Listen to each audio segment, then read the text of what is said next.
So again, today is the Saturday, the day of open forum, and we are here to discuss a subject that is violence brings change or catastrophe. हिंसा बदलाव लाती है या तबाही लाती है? That is the question. ये अपने आप में बहुत कुछ समाये हुए है, वर्ल्ड वार से लेकर के हर तरह की हिंसा। तो परिवर्तन लाने या तबाही मचाने पर जो वायलेंस का प्रभाव एक जटिल और सूक्ष्म मुद्दा है, जिस पे हम लोग एनालिसिस करेंगे, अपने अपने विचार देंगे। जो हिंसा के संदर्भ में प्रेरणा और परिणाम सहित विभिन्न कारकों पर निर्भर करता है। So it depends on the many factors कि वेदर इट इज बेनेवोलेंट और मेलोवोलेंट। जबकि इतिहास में ऐसे उदाहरण हैं जहां हिंसा परिवर्तन के लिए उत्प्रेरक रही है और अक्सर इसकी बड़ी कीमत चुकानी भी पड़ती है और विनाशकारी परिणाम भी हो सकते हैं। तो इस तरह के चीजों को हम लोग आज डिस्कस करेंगे। And so while violence has at a time been a catalyst for change, सही है, but its potential to cause catastrophe and long lasting negative consequences should not be underestimated. It is crucial to consider the context, motivation, and potential outcome when evaluating the role of violence in shaping the course of history. So, इन बातों को रखते हुए हम लोग इस पे विचार करेंगे और कितने रिवोल्यूशनरी मूवमेंट्स हुए, उनके क्या अपने आयाम थे, इवन एंटी कॉलोनियल स्ट्रगल भी हुआ, सिविल राइट्स मूवमेंट्स बहुत हो चुके हैं विश्व में, इवन वर्ल्ड वार हो चुके हैं, जेनोसाइड्स हो चुका है, और even terrorism is also a kind of violence. तो इन सब को हम देखेंगे कि इनका लॉन्ग टर्म सोशल इम्पैक्ट और क्या होता है, और एक्चुअली में ये है क्या violence, whether non violence is ahimsa. So इन बातों को हम लोग आप लोगों से समझेंगे। तो यहाँ काफी लोग जुड़ गए हैं और हम कोशिश करेंगे कि हर लोग इसमें अपनी विचार दें। ये बहुत इंपॉर्टेंट फैक्टर है, जहां से निकाल करके हम लोग इस पर एक लेख लिख करके समाज को बता पाएं, जो कि समाज के लिए ज्ञानवर्धक हो, कंस्ट्रक्टिव हो। So thank you very much, and with a small introduction, I will request any of you to start the conversation on the subject that whether violence brings changes or catastrophe. मतलब हिंसा बदलाव लाती है या तबाही ही लाती है। नमस्कार सभी को।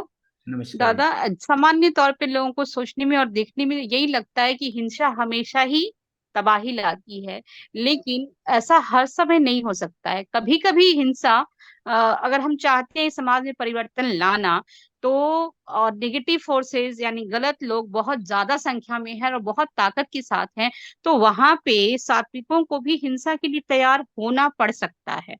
हर समय हम गिव अप कर दें और हथियार डाल दें तो वो गलत लोग भी का बढ़ावा हो जाएगा समाज में। अभी जो स्थिति है, सामान्य तौर पे लोग इसको एडवोकेट नहीं करेंगे, सामान्य जन शायद इसको अपोज भी करे, लेकिन जो सदविप्रों की जो सोच है या जो इनकी जो थ्योरी है, फिलोसफी है, वो तो आपको अपने लिए तो फाइट करना ही होगा, अच्छाई के लिए तो फाइट करना होगा। वो भी आपको बैठे बिठाए नहीं मिल जाएगी। उसके लिए हमें हमें संघर्ष के लिए भी तैयार होना पड़ेगा। और संघर्ष कोई जरूरी नहीं है कि वो हमेशा विपल्स लेकर के ही हो। विपन लेकर के ही हिंसा होती है, मेंटल लेवल पे भी बहुत हिंसा होती है, हम घरेलू हिंसा भी बहुत सुनते हैं। वो हिंसा के कई रूप हैं। हिंसा को अगर हम सिर्फ देखें कि किसी को के धड़ को सिर से अलग कर देना सिर्फ हिंसा है, ऐसी बात नहीं है। हिंसा हर लेवल पे विद्यमान है। आज तो हम देखते हैं कि अगर कोई काम कर रहा है किसी क्षेत्र में, तो वो बहुत मानसिक हिंसा का शिकार होता है। लोग सोचते हैं कि वो बहुत अच्छे जॉब में है, बहुत अच्छा काम कर रहा है, लेकिन वहां भी मैं देखती हूँ कि लोग बहुत परेशान होते हैं कि मुझे इधर से दबाव आ रहा है, उधर से दबाव आ रहा है। क्या वो हिंसा नहीं है? क्या घर में जो प्रतिदिन लोग अलग अलग तरीके के क्लासेस होते हैं, क्या वो हिंसा नहीं है? हिंसा के अनेक रूप हैं और हर जगह अच्छे कॉज के लिए फाइट करना होगा, तभी अच्छाई समाज में प्रिवेल करेगी, उसका वर्चस्व समाज में बनेगा। हमें अच्छों की संख्या बढ़ानी है, तो उसके लिए भी कभी कभी उस हो सकता है वो हथियार वाली हिंसा ना हो, लेकिन मानसिक स्तर पर संघर्ष करने के लिए तैयारी तो रखनी होगी। हर सदविप्र की ये ड्यूटी है। बस इतना ही शुरू में मैं ऐड करना चाहूंगी दादा, कि हमारी सोच एक तरफा ना हो।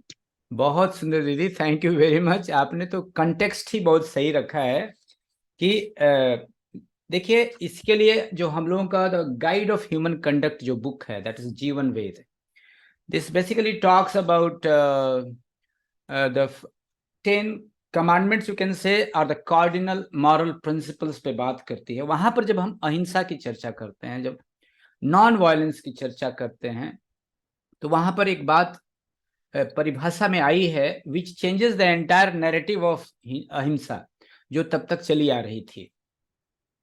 तो कहते हैं कि हिंसा and the use of force are not identical, that is what the propounder of Prout says. So sometimes the use of force may result in हिंसा, जैसा दीदी बता रही थी कि even though there is no thought in the mind to cause pain, जबकि उसका उद्देश्य किसी को कष्ट पहुंचाना नहीं होता है, फिर भी ऐसा होता है। Where the pressure of circumstances compel the use of force against certain individual, resulting हिंसा। कहीं कहीं सिचुएशन ऐसा कंपेल करता है आदमी को कि वो हिंसा में कन्वर्ट हो जाता है। तो इसमें जो मैं बता रहा था कि जो नैरेटिव एक नया चेंज आया है वो ये है कि संस्कृत में आतताई कहा जाता है जिसको, तो किसको कहा जाता है? क्षेत्रधारा पहारिश्च शस्त्रधारी धनापहा अग्निद गर्धश्चैव खड़ेते आतताइनः। तो कहते हैं कि ऐसे लोग जो कि अपने ब्रूट फोर्स के द्वारा, क्रूड फोर्स के द्वारा, मान लीजिए आपका कोई चीज हड़पना चाहते हैं, आपका जमीन हड़पना चाहते हैं, आपका घर बार, या कोई भी चीज हड़पना चाहते हैं, या किसी महिला के प्रति जो है दुर्व्यवहार कर रहे हैं, और विपन्स के साथ मान लीजिए आपको मर्डर करने के लिए आ रहे हैं, है ना, मान लीजिए आपके कोई वेल्थ को छीनने के लिए आ रहे हैं, आपके मान लीजिए आग, आजकल देखिए किस तरह से आग लगाई जाती है जब वायलेंस होता है, घर बार ट्रेन बस सब फूंक दी जाती है, and wants to take life, मान लीजिए कोई आपको पॉइजन देना चाहता है, तो ये जब इस संस्कृत का मीनिंग मैं बता रहा हूं कि उनको हम आतताई कहते हैं, वो दूसरी श्रेणी में आते हैं। एंड इफ यदि कोई आदमी इनके अगेंस्ट में एक्शन न ले, है ना, और ये मान के बैठा कि नहीं है, नहीं हिंसा तो नहीं करना है, तो the use of physical force against such invading forces is not against the principle of अहिंसा। तो ऐसे आतिताइयों के विरुद्ध फोर्स करना, ट्रमेंडस प्रेशर डाल करके यदि इनका हम नाश करते हैं या इनको हम खत्म करते हैं, rather by the wrong interpret, तो उनको हम अहिंसा, मतलब उसको अहिंसा ही कहेंगे, वो अहिंसा के दायरे में ही आएगा कि under a pressure of circumstances you are doing himsa. इनको हम आतताई कहते हैं। इनके अगेंस्ट में तो आपको हथियार लगा उठा करके इनके विरुद्ध में संघर्ष करना ही करना है, and that comes under the heading of अहिंसा। अदरवाइज जीवन विपन्न हो जाएगा मनुष्य का इस धरा पर, और हो रहा है। So this is what I wanted to face, and thank you Didi for starting this narrative. May I request Haranand Dada? Thank you, Dada. Thank you. Namaskar to everyone present here. ये मैं सुन रहा था थोड़ी देर से, पूनम दीदी को भी सुना और आपको भी सुना, तो I would not like to repeat के ये पूरी नैरेटिव को चेंज किया गया, क्योंकि जो पारंपरिक व्याख्या थी हिंसा और अहिंसा की, उससे समस्याएं खड़ी हो रही।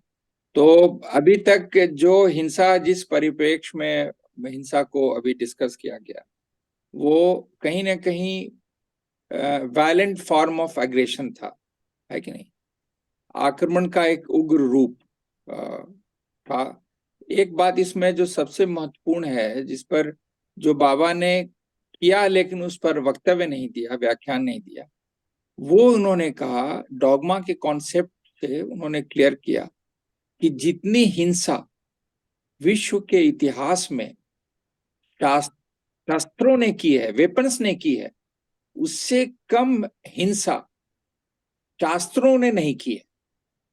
ये बात बड़ी गंभीर है, क्योंकि ये न्यू ह्यूमनिज्म के बुनियाद का जहां से शुरू होती है, जहां से बगावत की आवाज उठनी शुरू होती है डॉगमा पर, क्रश द डॉगमा।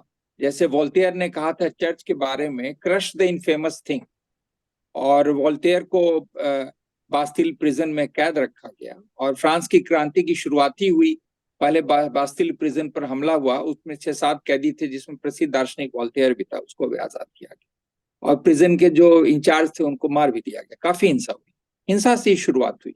जितनी क्रांतियों का इतिहास देखें वो हिंसा से ही शुरुआत हुई। रूस की क्रांति हो, चीन की हो, फ्रांस की हो, अमेरिकन वार, अमेरिका आजादी हुआ, अमेरिकन वार ऑफ इंडिपेंडेंस से 1776 में, वो एक अलग डोमेन।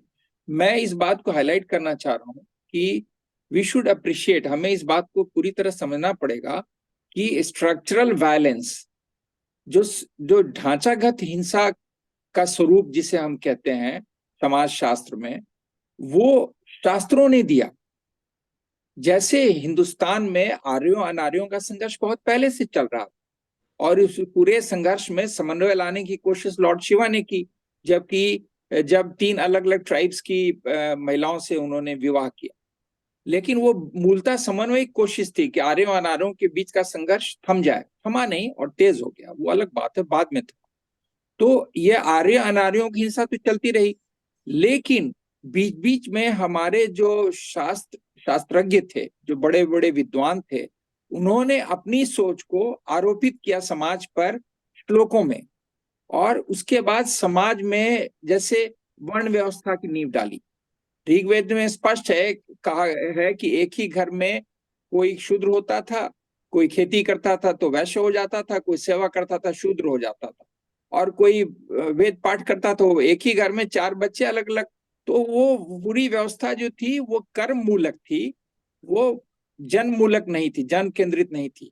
बाद में लोगों ने ये सब ब्रह्मा और इसके सिर से वो निकला, और वो तमाम सब लोग जानते हैं, मैं उसकी पुनरावृत्ति नहीं करना चाहता। तो हमारे जो बड़े बड़े ये विद्वान हुए, मनु जैसे, जिन्होंने कहा कि औरतों को स्वतंत्र होने का कोई अधिकार नहीं है, स्वतंत्र रहने का, तो इस तरह की बहुत सी बातें इन्होंने डालनी शुरू की। और जो समाज था मूल रूप से उतना पढ़ा लिखा नहीं था, क्योंकि उसमें जो पूरी शिक्षा वो जागीरदारी थी एक विशेष वर्ग की, ब्राह्मण वर्ग की, और थोड़ा बहुत शस्त्रों और शास्त्रों की शिक्षा दीक्षा क्षत्रिय लोगों को दी जाती थी, वो भी जब रॉयल फैमिली के सब जब ट्रेनिंग में आते थे, गुरुकुल जो भी है। तो ये परंपरा चलती रही। आप देखें कि जिस धर्म में भी संघर्ष शुरू हुआ बड़े स्तर पर, जैसे क्रिश्चियनिटी का संघर्ष हुआ प्रोटेस्टेंट्स और कैथोलिक्स के बीच में, तो ये पूरी विचारधारा की लड़ाई थी। पूरी जो क्रिश्चियनिटी में भी जो विरोध की आवाज आई, जब इन्होंने रेमिटेंस बेचना शुरू किया कि आपको पाप का प्रायश्चित करना है तो इतने रुपए में ये रेमिटेंस खरीद लीजिए और आप पाप का प्रायश्चित कर लीजिए। तो इस तरह की चीजों का जब विरोध हुआ जर्मनी से, जब इन्होंने मार्टिन लूथर और इस तरह के रिफॉर्मर ने क्रिश्चियनिटी के खिलाफ आवाज उठानी शुरू की, तो प्रोटेस्टेंट रिलीजन का जन्म हुआ, Protestant form of Christianity, religion तो नहीं कहेंगे। और फिर संघर्ष शुरू हुआ, और क्रूसेड्स में इतनी बड़ी संख्या में सब आपस में लड़ते रहे, मरते रहे, जिसकी कोई। फिर उधर भी देखें आप, इस्लाम भी वही हुआ, शिया सुन्नी का झगड़ा आज भी चल रहा है। आप देख लें कि हमास इजराइल संघर्ष में वो स्पष्ट रूप से टूट हो गई है कि एक शिया केंद्रित देश है ईरान, वो किसकी तरफ है, वो हमास को समर्थन कर रहा है। तो ये सारी चीजें चल रही। तो मैं इस बात को हाईलाइट करना चाहता हूं कि डॉगमा का विरोध करने की जब बात कही गई प्राउथ में, जो कि बड़ी बुनियादी बात है, तो वो उन सारी विचारधाराओं का विरोध करने की बात थी जिन्होंने समाज में स्ट्रक्चरल वायलेंस को जन्म दिया।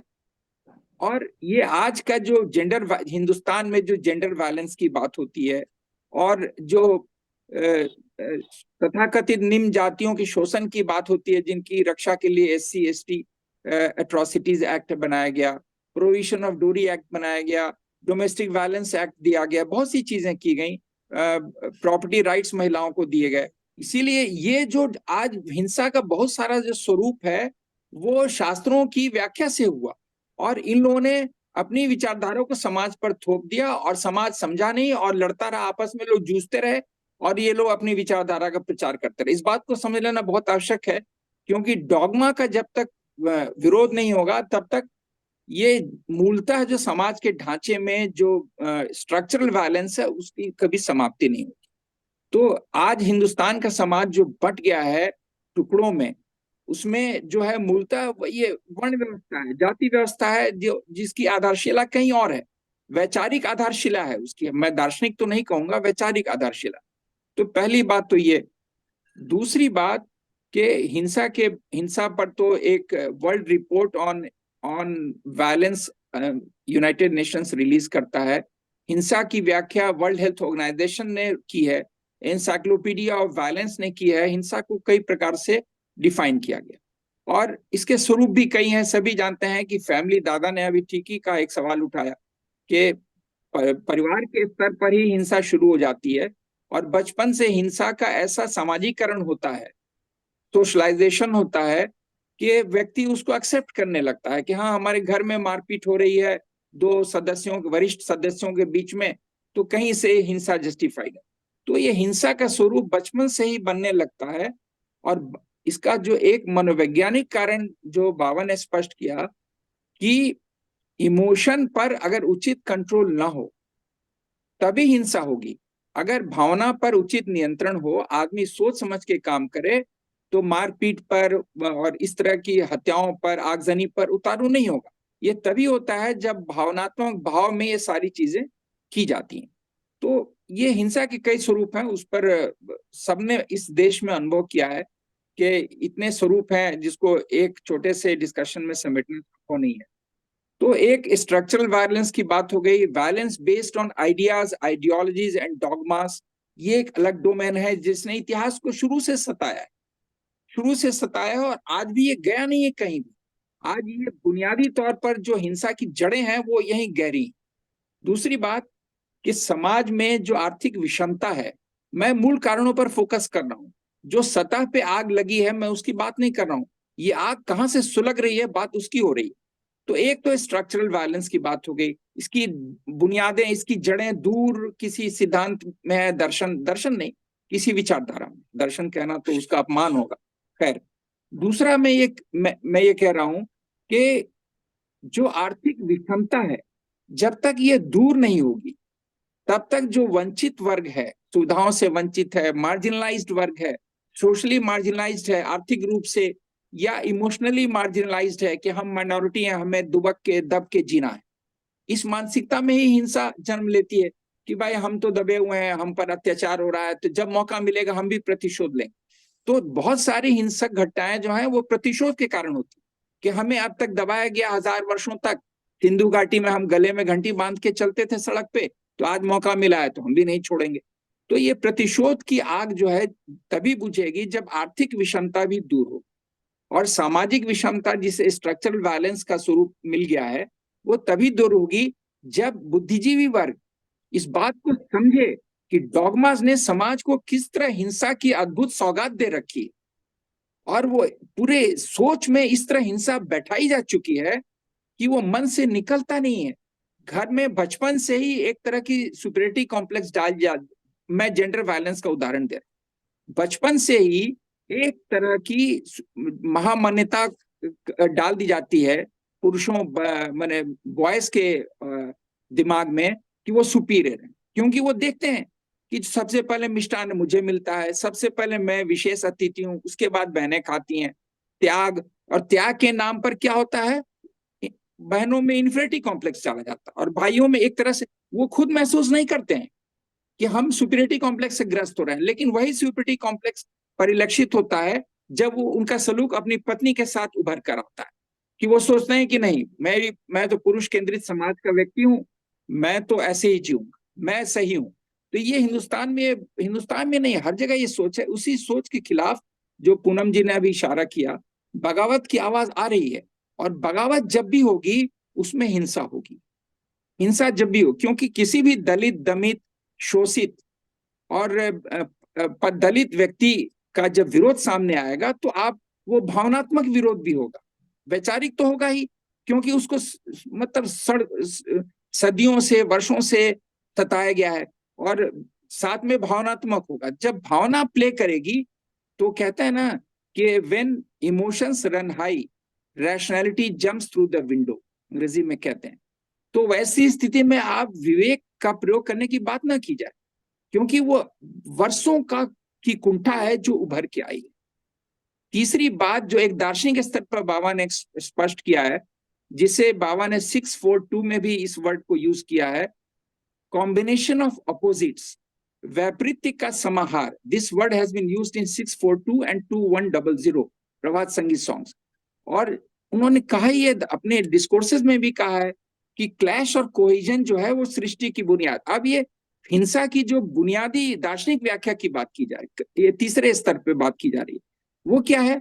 क्लैश एंड कोहिजन, जो बाबा ने बार बार कहा है कि इसी समन्वय और संघर्ष से ही विकास की गति आगे बढ़ती है। वो नहीं होगा तो ठहराव आ जाएगा। और उन्होंने एक अपने डिस्कोर्स में स्पष्ट कहा कि तुम सांस लेते हो, कितने कीटाणु मरते हैं, तुम्हें पता नहीं है, पर ये मर रहे हैं। और जीने के लिए, अस्तित्व की रक्षा के लिए तुम्हें हिंसा करनी पड़ेगी। उन्होंने जैसे पैडी और राइस का एग्जाम्पल दिया, बोले कि तुम क्या सोचते हो, पैडी से राइस निकालते हो, पैडी को पैडी से फिर नहीं हो सकता है? बोले बिल्कुल हो सकता है, पैडी में भी जान है, लेकिन तुम पैडी को क्रश करके चावल के दाने निकालते हो तो वहां भी हत्या की गई, तब तो आदमी जीना ही छोड़ देगा।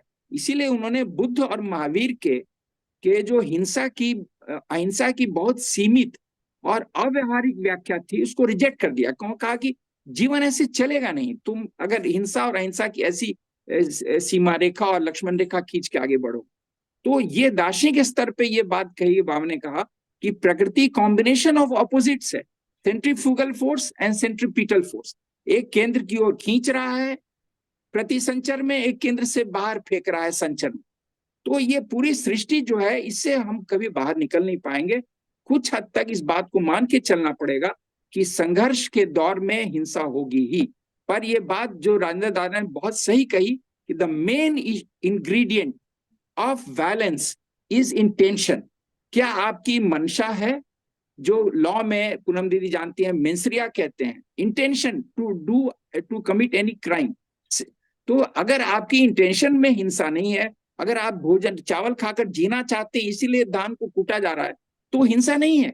सांस ले रहे हैं जीने के लिए, कीटाणु बैक्टीरिया मर रहे हैं, हिंसा नहीं है। तो ये दार्शनिक स्वरूप है हिंसा का। क्लैश और कोहिजन चलता रहेगा, ये सृष्टि ऐसे ही चलेगी। ये कुछ बेसिक चीजें हैं जिनकी ओर मैं बाबा के दर्शन के आलोक में अपनी बात रखना चाहता। Thank you. बहुत अच्छा दादा, बहुत बहुत धन्यवाद। आपने एक बिल्कुल नैरेटिव ही चेंज कर दिया, और which is the universal that अस्त्रों ने या शास्त्रों ने अस्त्रों से ज्यादा हत्या किया है, वायलेंस किया है।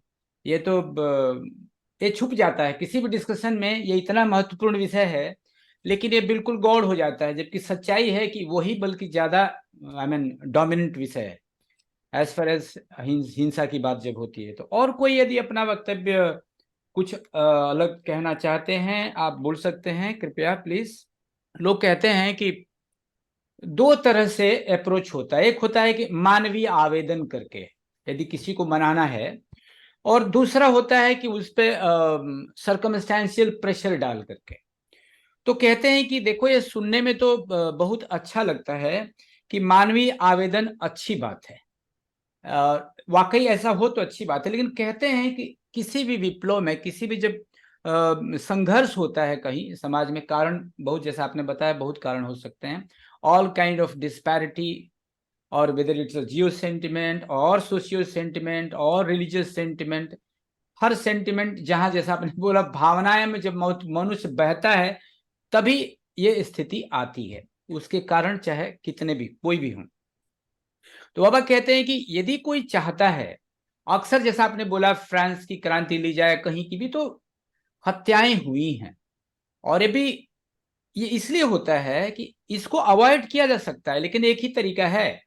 वो बाबा कहते हैं कि यदि वो जो विशुद्ध शूद्रों में, जो कि तहस नहस करने पे तुल जाते हैं, वो जो जहां क्षत्रिय मानसिकता के लोग अधिक हों यदि उसमें, तो वायलेंस को रक्त रंजित होने से नहीं रोका जा सकता है।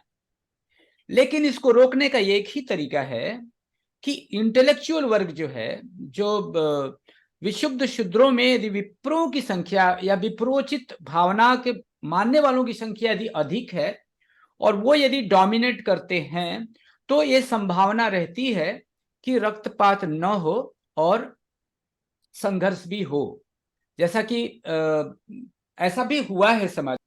जबकि हमारे पूरे भारत में 44 समाज है जी दादा। और 44 समाज में से अगर एक एक भुक्ति के माने कंटेक्ट में 2-2 आदमी या 10-10 आदमी हो या 5-5 आदमी हो, यस यस, तो वेरी गुड। हमारे बहुत बहुत माने हम लोग आगे बढ़ जाएंगे काम करते हुए। बहुत सुंदर point.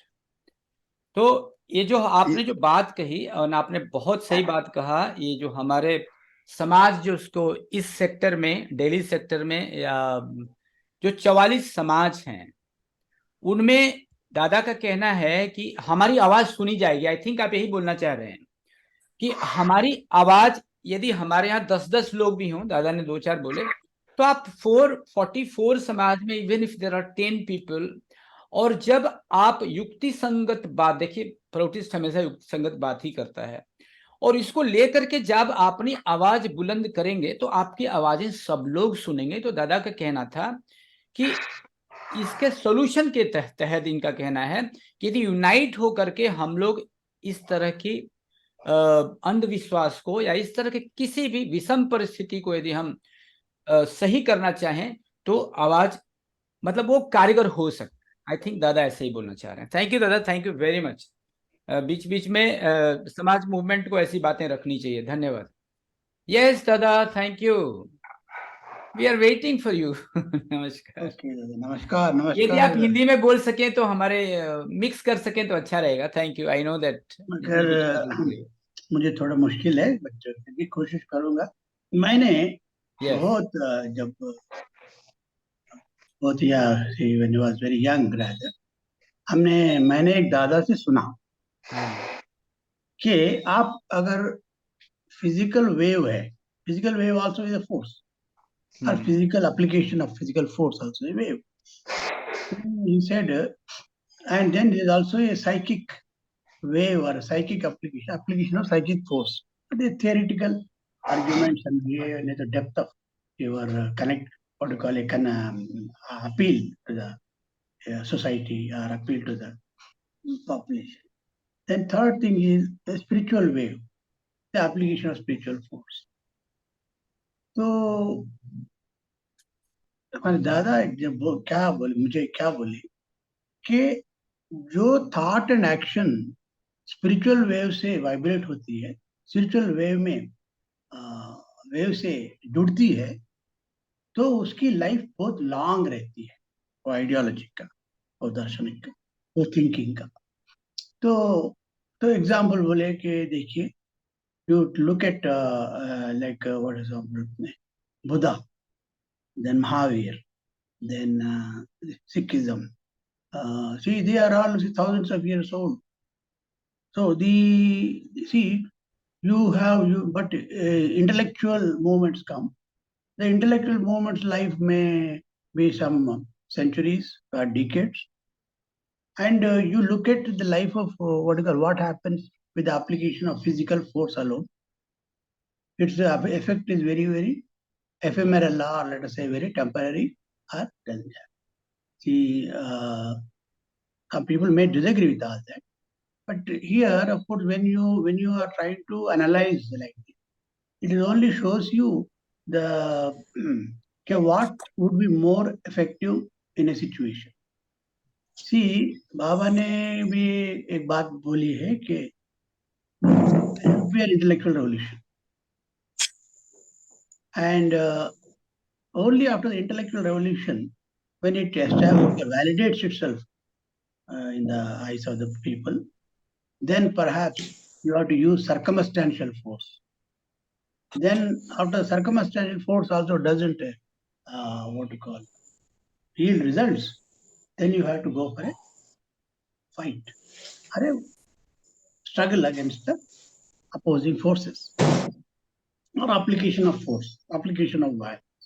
So basically the option should be that we should have psycho-spiritual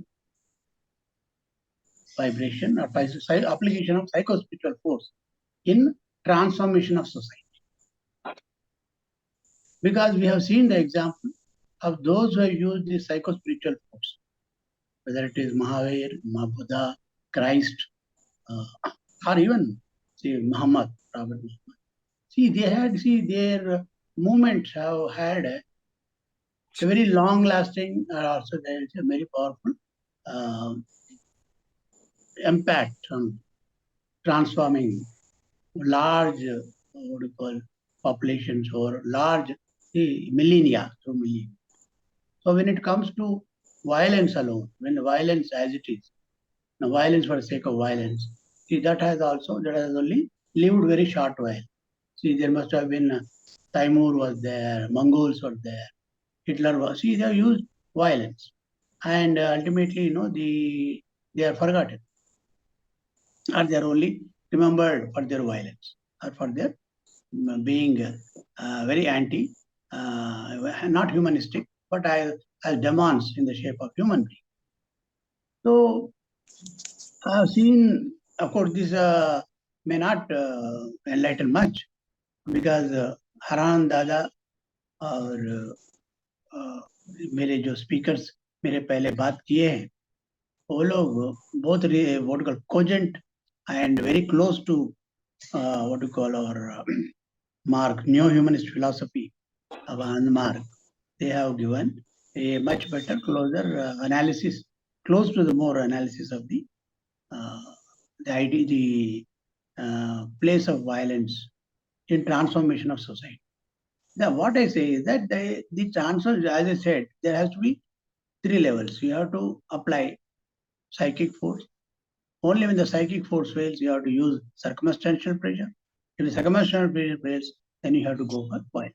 Violence or, let us say, application of physical force.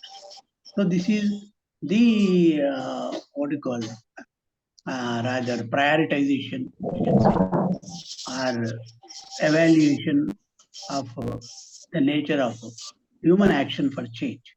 So अभी जो क्या है, so whatever action that is done because of compassion ultimately will prevail. But whatever action that we do with hatred, narrow-mindedness, narrowism, that will not have any, that will only have a temporary, what you call, a sense of domination or victory, but ultimately it fails to have any impact on society. That action, those actions which are done with love and compassion for humanity, they will have a long-lasting effect on the behavioral aspects of society and individuals. Now let me tell you, आपने जो बोला कि मानसा आध्यात्मिक approach से जो है वो long lasting होता है यदि आप किसी को कन्विंस करके और किसी नतीजे पर पहुंचते हैं तो। और दूसरा जो आपने बोला कि 3 तरह का अप्रोच होना चाहिए। पहले तो लोगों को जो है मानविक आवेदन से, ह्यूमन आवेदन से ये बातों को समझाना चाहिए। इसके बाद सर्कमस्टेंशियल प्रेशर क्रिएट करना चाहिए। Otherwise you go to the action if nothing works, because आतताई तो आतताई होता है। If you are not ready to correct, then violence is bound to be there. See, Lord Krishna first tried to advise example, yes. And also he went to the extent of becoming an ambassador on behalf of the Pandavas to Duryodhana, saying that, please, you see, give them inch of land, give them 5 villages. Example, yes. You give them 5 villages. You need not give the kingdom. Please give them 5 villages. So, but his plea of what you call appeal did not work. So he had to resort to Mahabharata. Yes, he's bound to do that. He never wanted. तो मेरे को एक point मिल गया है जो हम लोग बात कर रहे थे। तो कल हम लोग बात कर रहे थे कि तीव्र शक्ति संपातेन गतिवर्धनम विप्लव, ये विप्लव की जो स्थिति होती है जिसमें मूलचूल परिवर्तन होता है, उसमें आज तक अक्सर बहुत खून खराबा ही हुआ है इस तरह के वायलेंस में। तो ये कोई बहुत अच्छी चीज नहीं है। पास्ट में यदि आप देखें, चाहे वर्ल्ड वॉर 1 और 2 देखें या तमाम तरह के परिस्थितियों से मनुष्य गुजरा, तो एक बड़ा परिवर्तन, और ऐसा परिवर्तन लाने के लिए विक्षुब्ध शूद्र में, मैं उसको रिपीट कर रहा हूं इन्हीं के शब्दों में, कि जहां छात्र मनोभावापन्न व्यक्तियों की संख्या अधिक होती है, वहां रक्ताश्रयी विप्लव के माध्यम से ही यह परिवर्तन आता है। इसीलिए इंटेलेक्चुअल्स का यह काम है कि अधिक से अधिक लोगों को विवेकशील बनाएं और ऐसी स्थिति न आए, लोग समझ जाएं। जैसे रेड्डी जी ने कहा कि समझाने से ही, क्योंकि ये तो कॉमन सेंस की बात है, सबको समझ में आता है कि कहां शोषण हो रहा है। लेकिन प्रभात रंजन सरकार कहते हैं कि पर रक्तपात के बिना और बौद्धिक संघर्ष के माध्यम से विप्लव नहीं हो सकता, ऐसी बात भी जोर देकर नहीं कही जा सकती है वह। लेकिन ऐसा तभी संभव होगा जब विक्षुब्ध शूद्रों में विप्र मनोभावापन्न व्यक्तियों की संख्या, मतलब इंटेलेक्चुअल्स की संख्या अधिक हो, तभी ऐसा संभव है। वरना जनगण की मुक्ति अधिकांश आज तक जो क्षेत्रों में हुई है वो रक्त स्नात ही होती है, मतलब खून खराबा से ही देखा गया है कि अभी तक ऐसा हुआ है। तो इसमें जो रिस्पॉन्सिबिलिटी है विवेकशील लोगों की वो बढ़ जाती है। जैसे दादा ने एक बहुत छोटा सा हिंट दिया था कि जो भी वायलेंस होता है वो भावना में बहने की वजह से ही होता है। तो भावना में न बह करके यदि रैशनैलिटी, बाबा एक जगह और न्यू ह्यूमनिज्म में कहते हैं कि विवेक जो है वो मनुष्य की सबसे बड़ी संपदा है। तो मनुष्य को हमेशा तार्किक होना चाहिए, विवेक का समर्थन होना चाहिए आपके तर्क में, और ऐसी संख्या जब ज्यादा लोगों की रहेगी तब ये संभावना कम हो जाती है कि खूनी क्रांति हो, जिसको कि आज तक क्रांति कहते आए हैं। और सही पूछे तो प्रभुत्व की लैंग्वेज में दिस इज द किलिंग स्प्री, इसको क्रांति नहीं कहा जा सकता है। क्रांति in the true sense of the term is intellectual revolution, जिसको हम कहते हैं वैचारिक क्रांति। तो ये बात समझनी है, and that is what we recommend कि विचारों की क्रांति होनी चाहिए, क्योंकि फायदा किसी का नहीं होता है। आज आप खुद सोचिए कि यूक्रेन में 1 साल से अधिक हो रहा है, वहां किसको परेशानी है? जितनी बेचारी महिलाएं हैं अपने छोटे छोटे बच्चों को लेकर के बगल की कंट्री में सब चले गए, बट उनका क्या हो रहा है I don't know, nobody knows that. ये क्या मतलब, कितनी दुखद स्थिति है एक समाज की। बोलिए। Dogma is behind violence. Yes, very important point. See no dogma अभी क्या है, रशिया में Putin wants to reinstate the Orthodox Church और उसका नेशनल प्राइड है, Russian national pride with backed by Orthodox Russian Orthodox Church also is there behind it. So, and here he says that Western oriented, Westernization, जो Westernization हुआ है, so बोलते हैं कि ये Oriental Eurasian culture के representative है, एक डॉगमा है। और वो बोलते हैं कि Ukraine is being captured by the Western civilization, or Western civilization versus a clash between Western civilization versus Eurasian civilization. Even Europe also he considers as a part of Russia. And he considers the West means coming in America and England and all those stuff. For whatever reasons, England is somehow separated from European this thing. So because of its very close association with the American, supremacy or hegemony that it conducted in the last half a century or whatever. So it's a very funny situation. If for looking at from a distance, I feel that Putin is a mad fellow, and these Western also people, see, it is all equal clash. And we are not. Why we are not moving towards universalism? Why we are not moving towards हमारे पास जो Sanskrit word है वसुधैव कुटुंबकम, which we we speak about but never practice it.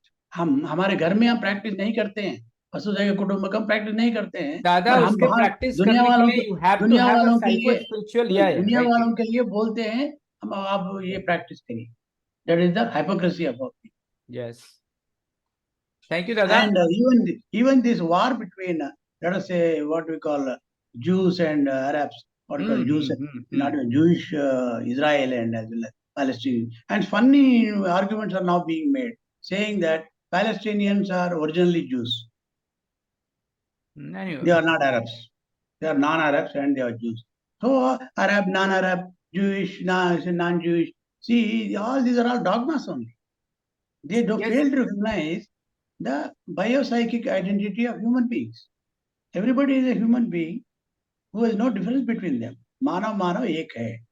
ये तो But एक ये एक simple spiritualist ही चीज. समझ सकता है ना, ये तो एक स्पिरिचुअलिस्ट ही समझ सकता है. When your mind gets expanded, then you come, when you follow the proto spiritual approach, तभी ऐसी मानसिकता बनती है. See, but at the underlying all this is again lot of what injustice is there.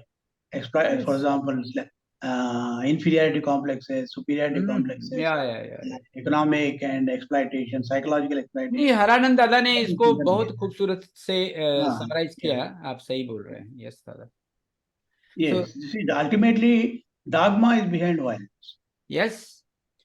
If you look at all the wars, जितने भी violence भी हुए हैं, जितने भी हुए हैं, वेदर देश में या विदेश में, पूरी दुनिया में, इनके पीछे बहुत बारीकी से देखिएगा तो there are sentiments. Though sentiments are, that is only because of the geo sentiment और सोशियो सेंटिमेंट. जैसे रिलीजियस सेंटिमेंट और सोशियो सेंटिमेंट नहीं आता है. ये जो डेफिनेशन है इतना जी. क्लिनिकल डेफिनेशन है कि yes. Socio sentiment and geo sentiment, बाबा ने 2 वर्ड्स में इतनी बड़ी जो हिस्टोरिकल जो कॉन्ट्रडिक्शंस थे, हिस्टोरिकल क्या बोलते फाइट्स थे, ब्लडशेड था, इसको beautifully said the root cause of this violence is on account of geo sentiment and social sentiment. Yes sir. And without going into, without making it so simple for us to understand. No, but it is simple for you because he is saying that unless there is a mindset of proto-spiritual, उसको कहते हैं आध्यात्म उन्मुख, जब तक मानसिकता नहीं होगी तब तक उस तरह की भावनाएं जो बृहद भावना चाहिए आज के समाज में सोल्यूशन के लिए, वो नहीं आएगा. तो दादा मैं आगे कह रहा था. मैं और एक ऑब्जर्वेशन करता हूँ. बोलिए. ये जो फ्लेयर अप ऑफ वायलेंस हो रहा है, this is something like the flaring up of dying fires.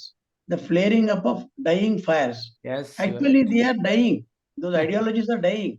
Yeah. And at the before dying, you know, they flare up. I agree. जब बोलते हैं ना, जब वो एक दीप जो है ना, जब बुझ जाता है, बुझने से पहले फ्लेयर अप होता है.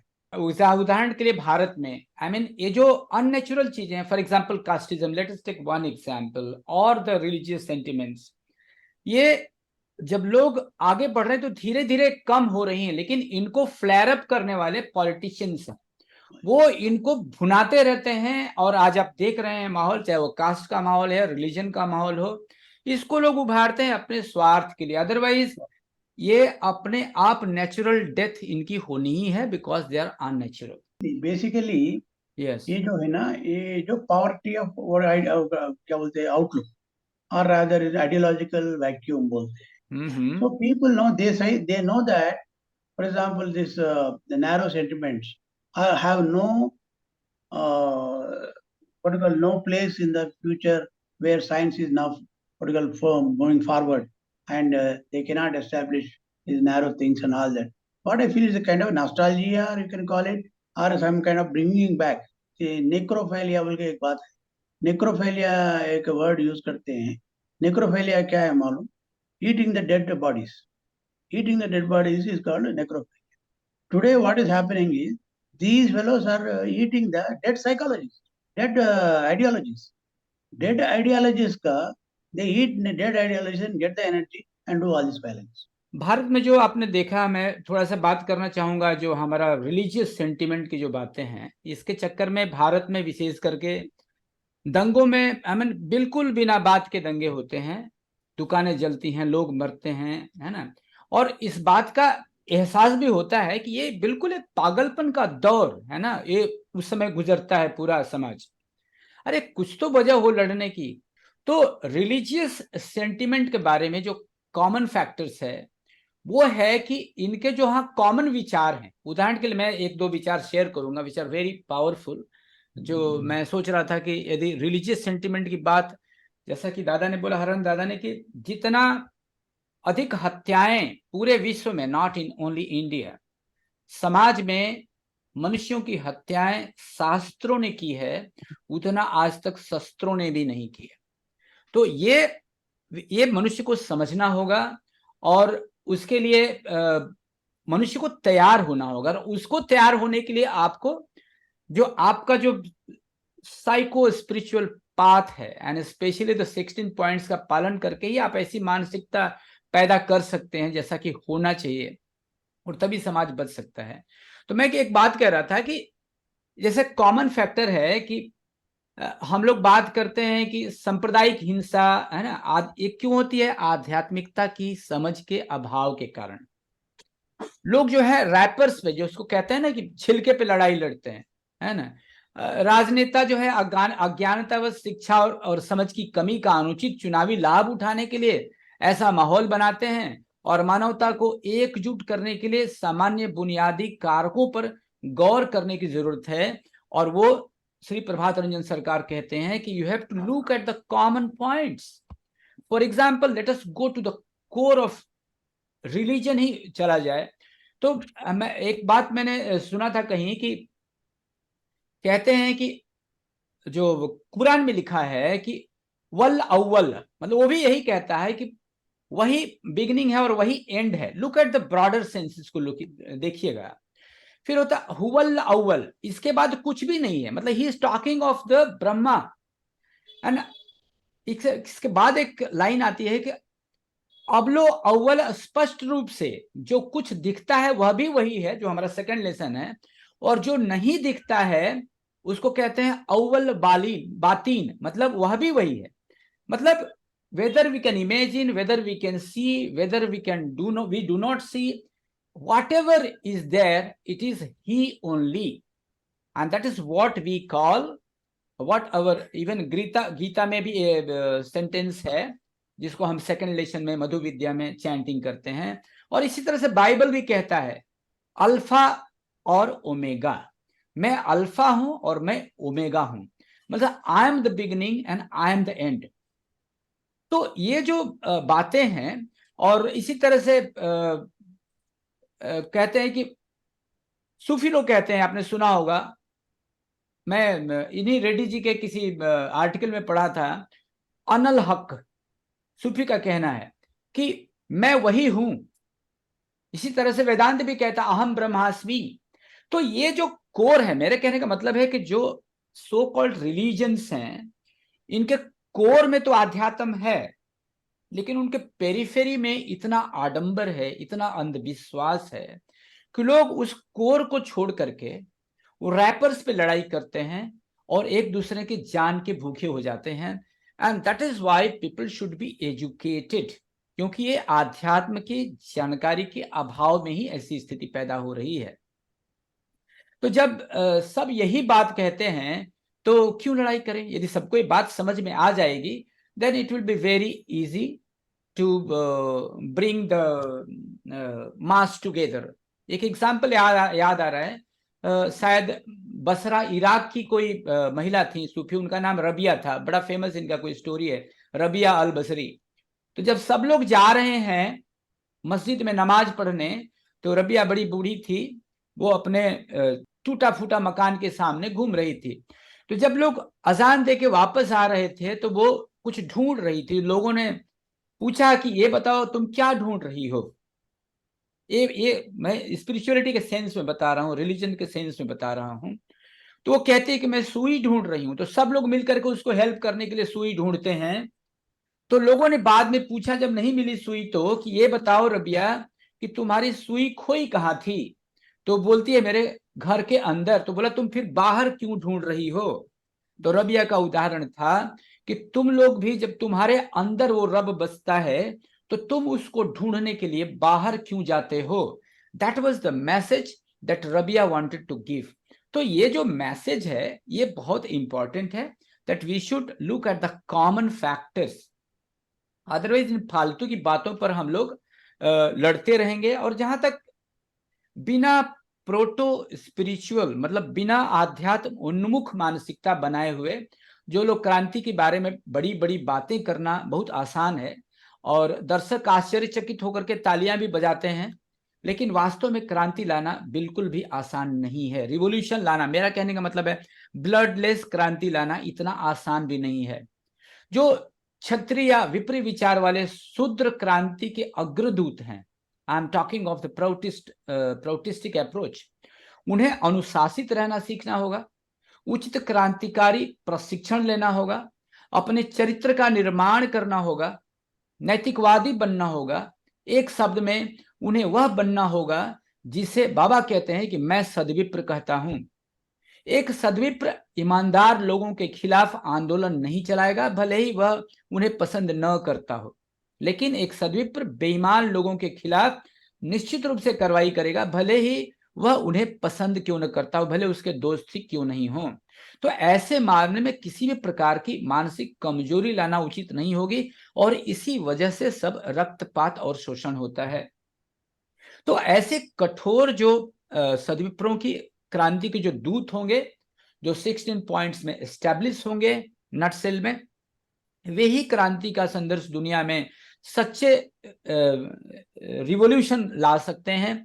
अदरवाइज जो आज तक क्रांति हुई है उसको हम एक किलिंग स्प्री ही कह सकते हैं, एक हत्या का माहौल ही कह सकते हैं, वह क्रांति नहीं है। तो इसलिए इस तरह की क्रांति से हम लोगों को, सद्विप्रों को ऊंचा उठना पड़ेगा। और इसके पहले बाबा ने बताया है कि यदि तुम चाहते हो कि ब्लडलेस क्रांति हो, परिवर्तन हो, तो अधिक से अधिक लोगों को एजुकेट करना होगा। और यही कहते भी हैं कि तुम लोगों को घर घर जा करके और आध्यात्म का प्रचार करना होगा, जो कि सचमुच मनुष्य का धर्म है। और तभी आपको पहले समझना होगा हम लोगों को कि मानव मानव एक है, मानव का धर्म एक है। ये जो हमारा स्लोगन यदि हमको समझ में आ जाए, हमारी आत्मा में बस जाए, तो हम रिवॉल्यूशन के नाम पे हत्याएं या व्हाट यू कॉल वायलेंस, ये सब हम लोग रोक सकते हैं। क्योंकि परिवर्तन तो होगा ही, इसको तो कोई रोक नहीं सकता, क्योंकि these are the natural things and they have to happen. आप में से और कोई बोलना चाहते हैं? Otherwise we should close the session, क्योंकि आज हम लोगों को बहुत अच्छा वैल्यूएबल शास्त्र मिला हरानंद जी के माध्यम से। और मैं कोशिश करूंगा कि ये जो क्या हम लोग करते हैं आप लोगों को जानना जरूरी है।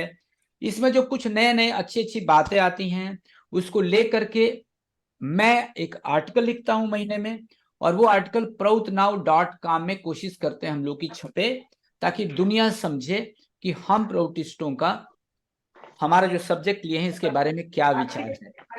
इस तरह से हम अपनी बातों को विश्व में भेजते हैं।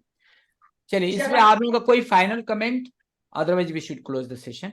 दादा, आज का सब्जेक्ट था हिंसा बदलाव लाती है या तबाही। Correct correct. तो ये निश्चित है कि हिंसा, तो हिंसा से जी हाँ, या बोलिए दादा, बोलिए बोलिए। बदलाव लाती है या तबाही। हाँ, तो अगर सकारात्मक वेरी गुड भाव से पॉइंट। अगर हिंसा होती है, जैसे नक्सलवाद है, आतंकवाद है, करेक्ट, ये सब निगेटिव पहलू है। इनके खिलाफ अगर हिंसा नहीं करेंगे तो बदलाव नहीं आ सकता, संभव ही नहीं है। जो जी आज दादा, युद्ध चल रहा है, वेरी गुड। जी हाँ, तो उसके लिए तबाही तो होगी, लेकिन बदलाव भी साथ में होगा उसके।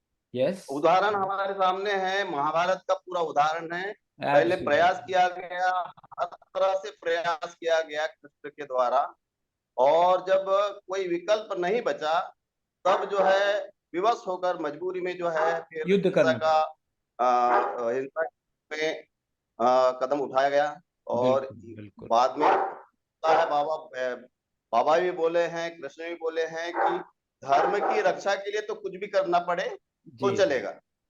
बाबा ने, मैं एक पाठ पढ़ रहा था, तुम्हारा कर्तव्य त्रिपक्षीय है। पहला जो बाबा ने पॉइंट दिया है, नैतिकता को मानकर चलना और आध्यात्मिक साधना करना। यस, इसके बिना तुम कोई संकल्प नहीं ले सकते। दूसरा कर्तव्य बाबा बोले हैं कि दुनिया के नैतिकवादियों को संगठित करो, और नहीं तो धर्म की स्थापना नहीं हो सकेगी। यस, यह तुम्हारा सच्चा कर्तव्य है। Very good. यह तुम्हें महान बनाएगा, क्योंकि परम पुरुष का चिंतन मनुष्य को महान बनाता है। और बाबा तीसरा पॉइंट बोले हैं कि तीसरी अवस्था में तुम्हें पाप शक्ति के खिलाफ, चाहे दुनिया में कहीं भी हो, निर्दयता पूर्वक संघर्ष करना होगा। यस, तुम्हें अपने इस मिशन का प्रचार प्रसार घर घर जाकर करना होगा। तो इसमें Yes. जो तीसरा पॉइंट दिया हुआ है, बाबा बोले हैं कि निर्दयता पूर्वक संघर्ष करना है, तो इसमें दोनों चीजें आ जाती है दादा, Yes. कि चाहे आप हिंसा, उसमें हिंसा भी आ सकती है। तो बाबा का जो स्पष्ट निर्देश है और कृष्ण का भी स्पष्ट निर्देश है कि धर्म की रक्षा के लिए अगर जरूरत पड़े तो हिंसा करना पड़ सकता है। नो, और तो उसमें करना भी ही बदलाव पड़ता है, है। वो होता ही है जी दादा। हाँ हाँ, जी। कोशिश होनी चाहिए, जैसा कृष्ण ने कोशिश किया था कि हिंसा न हो और बात बन जाए, जी जी जी तो जी अप्रोच वही होना चाहिए। लेकिन धर्म की स्थापना जी। के लिए तो यदि करना पड़े, मजबूरी हो तो करना ही पड़ेगा, क्योंकि वो तो करना जी ही जी है। जी दादा, एकदम सही बोला। एंड आई रियली बहुत पसंद आया आपने जो कंक्लूड किया। बाबा बोले हैं कि your duty is three fold. इसको मैं ट्रांसलेट कर देता हूं अंग्रेजी में, क्योंकि मेरे कुछ ब्रदर्स हैं। तो बाबा कहते हैं कि you should follow the moral principles, मतलब यम नियम का कट्टरता से पालन करोगे और डट के साधना करोगे। जो दादा बोलते हैं, you have to do intensive साधना। और सेकंड जो पॉइंट है, you have to unite the moralists around the world, क्योंकि आप जानते हैं, बोलते हैं ना कि संघे शक्ति कलयुग है ना, कि इस कलयुग में यूनाइट होकर, युद्धबद्ध होकर के रहने से ही शक्ति आती है, बल आता है, और तभी आपसे विपक्षी जो अमानवीय लोग हैं वो डरेंगे। तो आप लोगों के लिए बाबा का ये निर्देश है, खूब साधना करो ताकि मन बड़ा हो, ताकि छोटे छोटे सेंटिमेंट्स में हम लोग कचरे में न पड़े, जैसा कि आम समाज में लोग पड़े हुए हैं। इसके बाद दूसरा है, you have to unite the moralist of the world. Moralist मतलब देखिए यहाँ निश्चित रूप से समझिए कि आप, हो सकता है कि आप एक स्पिरिचुअल मॉरलिस्ट हों, बट समाज में जनरल मॉरलिस्टों की कमी नहीं है, अच्छे लोग हैं, उनको आपको अपने पाथ पे लाना है। और जब आप अपने काम के बारे में बताएंगे तो स्वाभाविक रूप से वो आपके साथ आएंगे। तो you have to unite the moralist of the world. And at the third stage we have to fight mercilessly. ये वर्ड है बाबा का, मर्सीलेस, निर्दयता पूर्वक। जहां भी सिर उठाती हैं किसी तरह का शोषण, तो उसके विरुद्ध तुम संग्राम करोगे। अब देखिए, संग्राम दादा के पॉइंट से मैं निकालता हूं कि 2 पॉइंट है। संग्राम जो आज तक होता आया है, विशेषकर आज कम हो रहा है, फिर भी वो भौतिक संघर्ष होता आया है, हथियारों से लड़ाई होती आई है। लेकिन हमारा कोशिश रहेगा कि वैचारिक क्रांति से यदि मनुष्य समझ जाए और परिवर्तन आ जाए, तो उससे अच्छा कुछ नहीं है।